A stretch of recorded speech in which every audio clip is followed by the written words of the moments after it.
Yang kedua, tuan sekalian,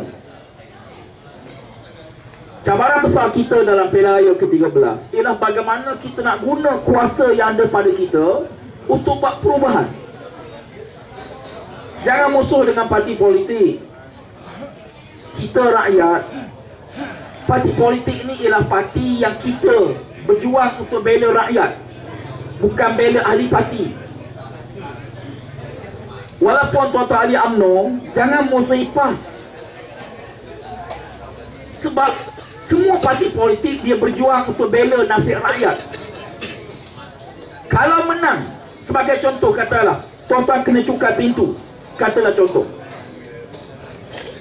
di Kumai, semua rumah dikenakan cukai pintu oleh majlis daerah RM100 sebulan, RM100 setahun. Katalah contoh. Siapa nak bantah? Tuan-tuan nak suruh UMNO bantah? UMNO yang cadang. Pada waktu itu yang sanggup tampil ke depan bantah ialah parti pembangkang. Bermakna parti politik dia berjuang dalam ruang yang pemerintah buat aniaya pada rakyat, dia akan tampil bela kita. Sebab itu di negara asing, saya pernah pergi ke Turki dan beberapa negara lain, semua parti politik dapat peruntukan daripada kerajaan. Tuan-tuan harus beza ya, parti lain, kerajaan lain. Parti lain, kerajaan satu badan lain. Ya. Sekarang yang kita lawan, pahlawan ni UMNO, bukan lawan kerajaan. Kerajaan tetap kerajaan lah. Kalau PAS menang, polis tetap jadi polis, pengurus Felda tetap jadi pengurus Felda, kaki tangan Felda tetap kaki tangan Felda. Yang kita tentang ni parti lawan parti. Bila pilihan raya ke-13 contoh, UMNO kalah, PAS menang, maka PAS memimpin, maka barulah kita boleh letak harapan baru.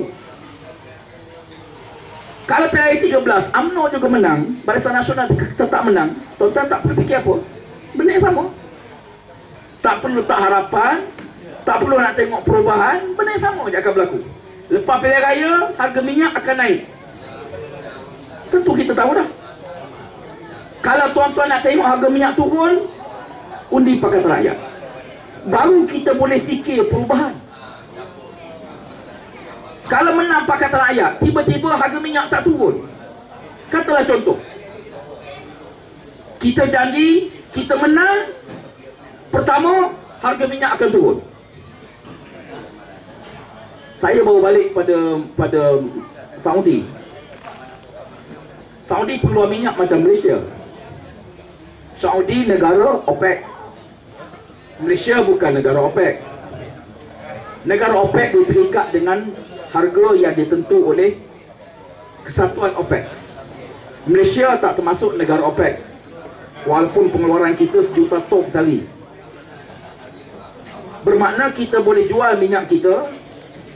Bila harga minyak tinggi, kita boleh jual sebanyak mana yang kita nak jual. Kita tak terikat dengan kota. Saya singgah di Bahrain. Bahrain juga sebuah negara pengeluar minyak, negara kecil, lebih kurang Malaysia, lebih kecil pada Malaysia. Berapa harga minyak dia? 23 sen 1 liter. 23 sen.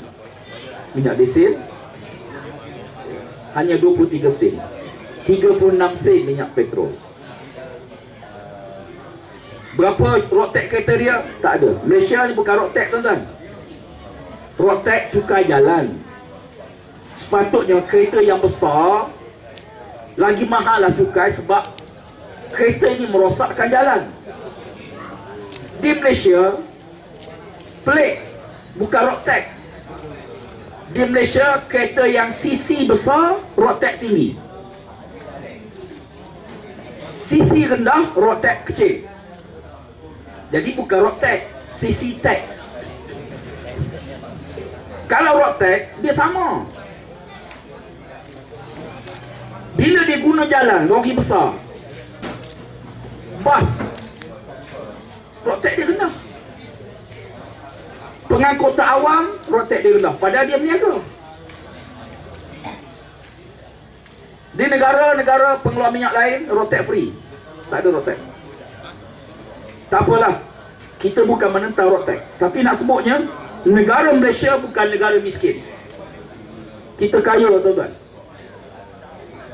Sebab tu bila Pakatan Rakyat janji kalau kita menang, antara yang kita nak hapuskan pinjaman PTPTN, nak bagi pinjam pelajaran percuma.